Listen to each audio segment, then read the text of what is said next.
عزیز طلباء و طالبات السلام علیکم. گزشتہ لیکچر میں ہم نے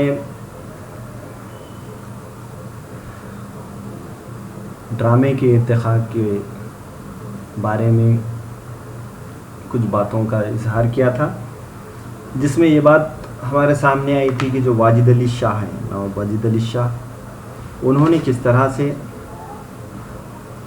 رہسوں کو درباروں میں پیش کر کے آنے والی نسلوں کے لیے ایک راہ ہموار کی. اور ہم دیکھتے ہیں کہ امانت لکھنوی، جنہوں نے ان رہسوں سے متاثر ہو کر اندر سبھا نام کا ایک ڈرامہ لکھا.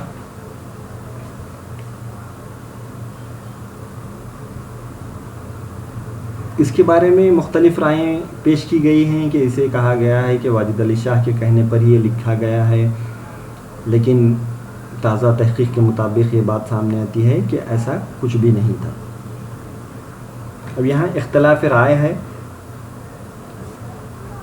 اور جو 1852 میں اندر سبھا لکھا گیا تھا اس کو 1854 میں پہلی مرتبہ کھیلا گیا، یا ہم پیش کیا گیا کہہ سکتے ہیں. پھر ہم دیکھتے ہیں کہ ایک خیال یہ بھی آیا کہ واجد علی شاہ نے، جو ان کے دربار میں فرانسیسی مخرب بارگاہ تھا، اس نے کیا کیا تھا، اس کی وجہ سے، یا پھر ہم یوں کہیں گے جو اوپیرا کی شروعات نواب واجد علی شاہ کے کہنے پر ہوئی تھی، اس وجہ سے ڈرامے کے لیے راہ ہموار ہوئی، ایسا کہا گیا ہے.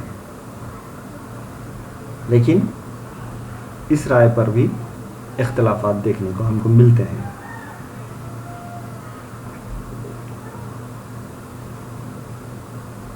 اندر سبھا کے چربے پر اور بھی بہت سے ادبا نے اپنے طور پر اس قسم کے ڈرامے لکھنے کی کوشش کرتے دکھائی دی. پھر اردو ادب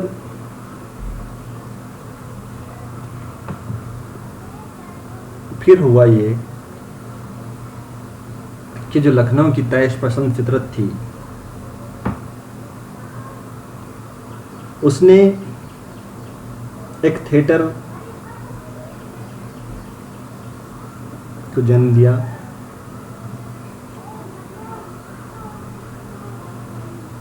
لکھنؤ میں جو واجد علی شاہ اور امانت لکھنوی نے جو کوششیں کی، اس کے پیچھے جو ایک تہذیب و طیش اور راس لیلاؤں کا ایک طویل پس منظر تھا، یا پھر یوں کہیں کہ سیر و تفریح، عیش و مستی اور بکھرتے ہوئے معاشری کھوکھلی ہوتی ہے سماجی اور سیاسی صورتوں پر بھی بھرپور طنز کرتے ہوئے رہس سے دوسری طرف ڈرامے کے مستقبل کے امکانات بھی پیدا کرتے ہیں.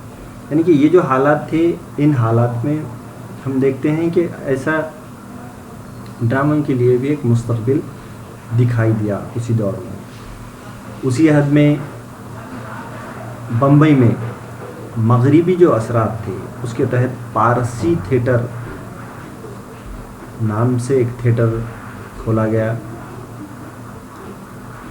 اور سماجی سیاسی حالات کے ایک نئے دور کا جس وقت آغاز ہوا، انگریزوں کے بڑھتے ہوئے غلبے نے ان کی تہذیب و مذاق کو بھی چلنا کیا. اب یہ پارسی تھیٹر ظاہر بات ہے ہندوستانی لوگ تو نہیں کر سکتے تھے. ہم دیکھتے ہیں کہ انگریزوں سے متاثر ہو کر، یا ان کے غلبے کی وجہ سے، یا ان کی تہذیب کی وجہ سے اس کی شروعات ہوئی. پھر انگریزی تہذیب اور ڈرامہ لازم و ملزوم ہے، یعنی کہ انگریزی تہذیب میں ڈرامے کو بہت زیادہ اہمیت دی جاتی ہے، وہ لازم اور ملزوم کی طرح ہے. تو جب انگریزوں نے ہندوستان میں داخل ہونے کے 50 برس کے اندر تقریباً 150 ڈرامے پیش کیے. تو ہوا یہ کہ جو انگریز ہندوستان آئے انہوں نے تقریباً 50 برس کے اندر 150 ڈرامے پیش کر دیے. ڈاکٹر عبدالعلیم نامی نے اپنی کتاب میں باقاعدہ ان کی فہرست بھی دی ہے. ان ڈراموں کی وجہ سے اتنا اندازہ ہوتا ہے کہ 18ویں صدی کے نصف آخر تک بمبئی میں باقاعدہ ایک تھیٹر قائم ہو چکا تھا، لیکن ایک مخصوص حد تک اس میں صرف انگریزی ڈرامے ہی ہوتے تھے. تو ہم یوں مان سکتے ہیں کہ ڈاکٹر عبدالعلیم نے جو تحقیق کی ہے یا انہوں نے جو اپنی کتاب میں بات بتائی ہے کہ جو 150 ڈرامے انگریزی یہاں ہندوستان میں لائے گئے اور ان کو پیش کیا گیا، تو 18ویں صدی کے نصف آخر تک بمبئی میں ایک باقاعدہ تھیٹر قائم کر دیا گیا تھا. اور ہم دیکھتے ہیں کہ یہ صرف مخصوص انگریزی ڈرامے تھے، ہندوستانیوں کو اس کو دیکھنے کی بھی اجازت نہیں تھی. 1835 میں دشواریوں کی وجہ سے یہ تھیٹر کو نیلام کر دیا گیا اور اس کی عمارت کو مسمار کر دیا گیا.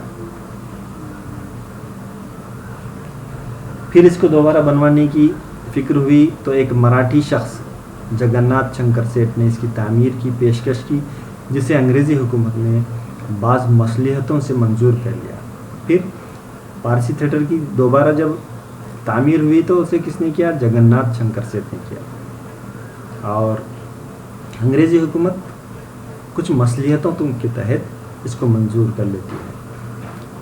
تیزی سے جب یہ تھیٹر بن کر تیار ہوا تو اس میں سب سے پہلے مراٹھی ڈرامے ہوئے، لیکن اس میں سیٹھ کو کافی نقصان ہوا. تب اسے خیال آیا کہ مراٹھی ڈراموں کی جگہ پر 2-1 اردو ڈرامے کھیلے جائیں جس سے نقصان کی تلافی ہو سکے اور شہرت بھی مل سکے.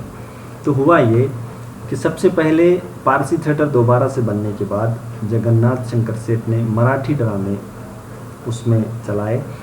تو مراٹھی ڈراموں کو اتنی شہرت نہیں ملی اور اس سے بہت زیادہ نقصان اٹھانا پڑا. پھر اس کے بعد اسے اس بات کا خیال آیا کہ مراٹھی ڈراموں کے ساتھ ساتھ اگر اردو کے 1-2 ڈرامے چلائے جائیں تو نقصان کی تلافی ہو سکتی ہے اور انہیں شہرت بھی مل سکتی ہے. چنانچہ اسی اسٹیج پر پہلی بار ڈاکٹر بھادواجی لاڈ کا لکھا ہوا راجہ گوپی چند نام کا ڈرامہ 6 نومبر 1853 میں اور پھر 7 جنوری 1854 کو پیش کیا گیا اور 1 سال بعد یہ پھر پیش کیا گیا. ہوا یہ کہ پہلی مرتبہ ڈاکٹر بھادواجی لاڑ کا لکھا ہوا راجہ گوپی چند اس ڈرامے کو 1853 میں پیش کیا گیا، پھر 7 جنوری کو دوبارہ 1854 میں بھی پیش کیا گیا. یہ ڈرامہ خاصا کامیاب ہوا، لیکن اس میں بدلے ہوئے رجحانات تھے. اس کی کامیابی کے بارے میں احتشام سے لکھتے ہیں. اس کو شہرت تو ملی لیکن رجحانات بدل چکے تھے. اس وجہ سے اس کے بارے میں یہاں پہ ایک خیال پیش کیا گیا ہے ڈاکٹر احتشام حسین کا. اندر سبھا ہندوستانی ناٹک کی بے جان روایت کی انگڑائی تھی اور راجہ گوپی چند مغربی ذوق کی تخلیق. اندر سبھا جو تھا امانت لکھنؤ کا لکھا، اس میں کیا تھا؟ اس ناٹک میں بے جان روایت کی انگڑائی تھی، جو ہندوستانی روایت تھی اس کی انگڑائی اس میں دکھائی دیتی تھی. اور راجہ گوپی چند مغربی ذوق کی تخلیق تھی. مغربی ذوق یعنی کہ مغرب کے لوگوں کو جو پسند تھا اس کی تخلیق تھی راجہ گوپی چند. اس ڈرامے کے جو کردار تھے زیادہ تر مراٹھی کردار تھے لیکن زبان اردو تھی. اس کے بعد دوسرا ڈرامہ سیتا کی شادی کھیلا گیا جو کسی وجہ سے ناکام ہو گیا. پھر پارسی تھیٹر میں دوسرا ڈرامہ سیتا کی شادی کھیلا گیا اور جگناتھ شنکر سیٹھ کا مقصد ڈوبتا نظر آیا. پھر ہوا یہ کہ اس کو کچھ شہرت نہیں ملی تو اس سے ایسا لگ رہا تھا کہ جس مقصد کے تحت شنکر سیٹھ نے پارسی تھیٹر کی تعمیر کی تھی وہ بیکار ہوتا دکھائی دے رہا تھا. انہی دنوں کچھ شوقیہ ڈرامہ کرنے والوں کے بھی گروہ ادھر ادھر محض اپنی تفریح تباہ کی خاطر جھٹپٹ ڈرامے کرتے رہتے تھے. ہر وقت ہوتا ہے ایسا کہ کچھ لوگ ہمیشہ دوسروں کے لیے تفریح کا سامان میسر کرتے رہتے ہیں، تو ویسے ہی کچھ لوگوں کا گروہ تفریح کا سامان میسر کرنے کی خاطر ادھر ادھر بھٹک رہا تھا. ان ڈراموں کا مقصد سیر و تفریح اور دل بہلانا تھا. ان کا مقصد صرف کیا تھا؟ سیر و تفریح اور دل بہلانا تھا. یہ لوگ سنجیدہ نہیں تھے، اس لیے زیادہ دنوں تک بھی ان کا کام نہیں چل سکا۔ ان میں کچھ لوگ ایسے بھی تھے جو محض حکام وقت کی خوشنودی کے لیے لکھتے رہتے، جن میں نانا صاحب ڈرامہ خاص طور پر قابل ہے۔ کچھ لوگ ایسے بھی تھے ڈرامہ لکھنے والے جو اپنے اعلیٰ عہدیداران تھے ان کو خوش کرنے کے لیے لکھا کرتے تھے۔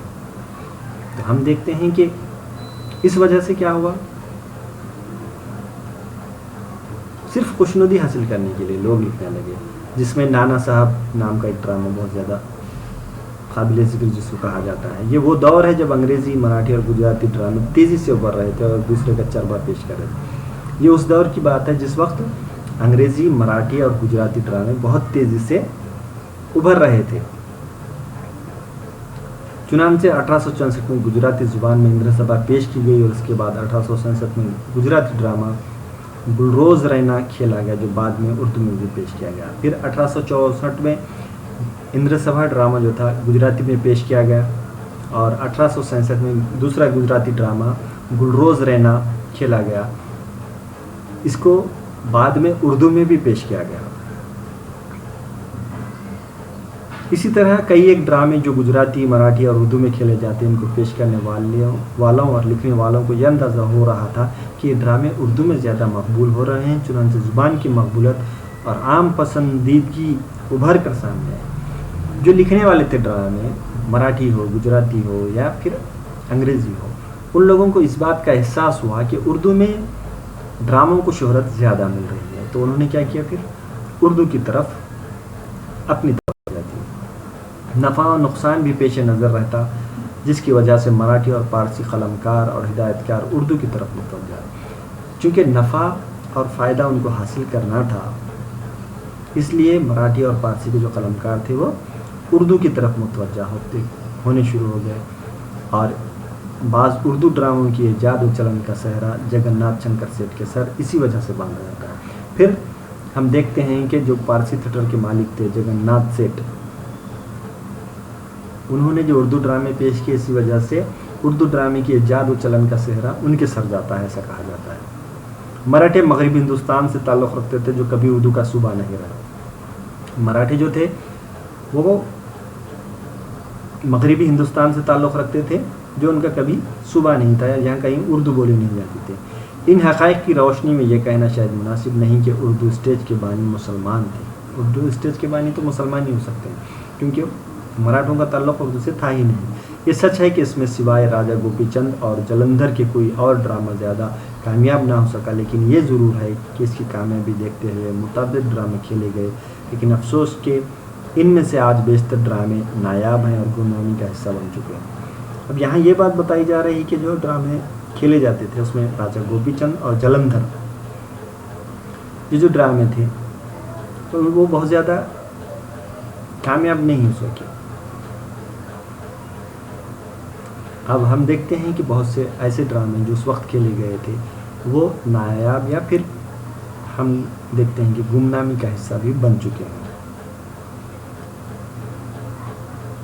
پھر یہ ادلا بدلی کے جو یا منتقلی کا جو دور تھا، اس میں بھائی سہراب جی پٹیل نے، جو ان دنوں اسٹیج کی دنیا کے جانے مانے آدمی تھے، تو اس وقت جو جانے مانے آدمی مانے جاتے تھے، 1881 میں گجراتی ڈرامے کو اردو میں منتقل کیا، جو خورشید کے عنوان سے مشہور ہوا۔ تو انہوں نے کیا کیا، سب سے پہلے سہراب جی پٹیل، بھائی سہراب جی پٹیل نے 1881 میں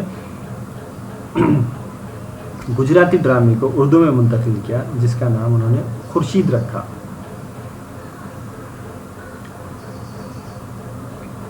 اس عہد کا یہ واحد ڈرامہ ہے، یعنی کہ اس دور کا یہ ایک واحد ڈرامہ ہے جو دستیاب ہے۔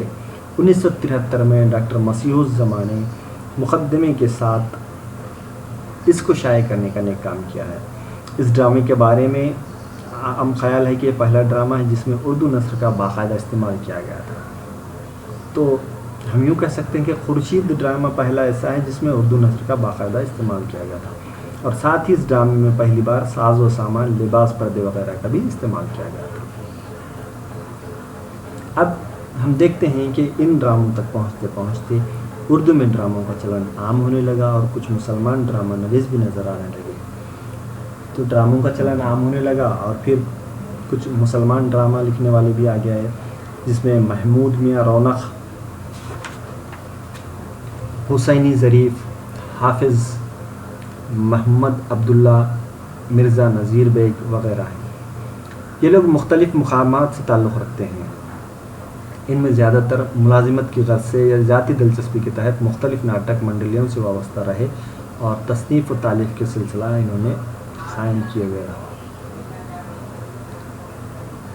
ان لوگوں کی کوشش پارسی تھیٹر پر آتی رہی، لیکن ان پر اثرات مغربی تھے۔ یہ لوگ مغربی اثرات لیے ہوئے تھے یا مغربی ادب سے متاثر تھے، گو کہ یہ اثرات منظم طور پر نہیں آ سکے اور نہ ہی ان کی ابھی کوئی ترتیب ہو سکی تھی، لیکن اس میں کوئی شک نہیں کہ مغربی اثرات اور ایجادات نے اس کے فروغ میں بہرحال حصہ لیا۔ اب ہم دیکھتے ہیں کہ ٹھیک ہے، مغربی اثرات تو تھے، لیکن پوری طرح منظم طور پر اس کے اثرات ہم کو دکھائی نہیں دیتے ہیں، اور اس میں کوئی خاص ترتیب بھی نہیں دکھائی دیتی ہے۔ لیکن ہم اس بات کو فراموش نہیں کر سکتے کہ مغربی اثرات کی وجہ سے ایجادات کو فروغ بھی ملا۔ 1881 میں ایک ایسی مشین ایجاد ہوئی تھی جس نے اسٹیج پر پردہ لائٹ سسٹم کو بہت آسان کر دیا۔ پھر 1881 میں کیا ہوا؟ ایک ایسی مشین کی ایجاد کی گئی جس سے اسٹیج پر پردہ لائٹ وغیرہ سسٹم کو آسان کر دیا گیا۔ خورشید پہلا ڈرامہ ہے جو اس اہتمام کے تحت پیش کیا گیا۔ خورشید جو بھائی سہراب جی پٹیل کا لکھا ہوا ڈرامہ ہے، اس کو سب سے پہلے اس اہتمام کے ساتھ، یعنی کہ اسٹیج پر پردہ لائٹ وغیرہ سسٹم کے ساتھ پیش کیا گیا، اس کو بہت زیادہ مقبولیت بھی ملی۔ اس نئی تکنیک نے ڈرامے کو نئی زندگی اور توانائی عطا کی۔ پھر ہوا یہ کہ نئی زندگی اور توانائی اس کو ملی اور ایک دھوم سی مچ گئی، چاروں طرف ڈرامے لکھے جانے لگے، پھر خواتین کی بھی دلچسپی بڑھنے لگی، ہر طرف ڈرامے کی کمپنیاں کھلنے لگی اور ایک طرح سے اردو ڈرامے میں سیلاب سا آ گیا۔ اب ہوا یہ کہ لوگ اس میں بہت زیادہ دلچسپی لینے لگے، کمپنیاں کھلنے لگی، خواتین بھی اس میں دلچسپی لینے لگے اور اردو ڈراموں میں ایک سیلاب سا آ گیا۔ اگرچہ کہ ان میں زیادہ تر تجارتی انداز رچا بسا تھا اور سستی تفریح کے عناصر زیادہ تھے، یعنی کہ یہ جو ڈرامے لکھے گئے کیسے تھے؟ زیادہ تر تجارتی تھے اور سستی تفریح کے عناصر تھے، جس کی وجہ سے ان ڈراموں میں حقیقت نگاری کم، طلسمی واقعات، محرکات اور عشق و محبت کے کارنامے زیادہ تھے۔ اب ہم دیکھتے ہیں کہ اس میں حقیقت نگاری کم ہے، جادوئی باتیں بہت زیادہ ہیں، عشق و محبت کے کارنامے بھی زیادہ تھے۔ ان ڈراموں کو تکنیک اور فن کے اعتبار سے کوئی جگہ ملے یا نہ ملے، تاریخ میں کوئی مقام پائیں یا نہ پائیں، لیکن اس حقیقت سے انکار نہیں کیا جا سکتا کہ پارسی تھیٹروں نے اردو ڈرامے کی رائے ہموار کرنے میں بہت بڑا رول ادا کیا۔ تو ہم یوں کہہ سکتے ہیں کہ پارسی تھیٹر میں ٹھیک ہے اردو ڈرامے کے لیے یا اردو ڈرامے جو اس میں پیش کیے گئے بہت زیادہ ادبی یا معیاری نہیں کہلائے جا سکتے، لیکن اردو ڈرامے کے لیے جو رائے ہموار ہوئی ہیں وہ پارسی تھیٹر کا اس میں بہت بڑا کردار رہا ہے یا رول رہا ہے، ہم یوں کہہ سکتے ہیں۔ تو اس طرح سے اردو ڈرامے کے ارتقاء میں پارسی تھیٹر کا ایک اہم رول رہا ہے۔ شکریہ۔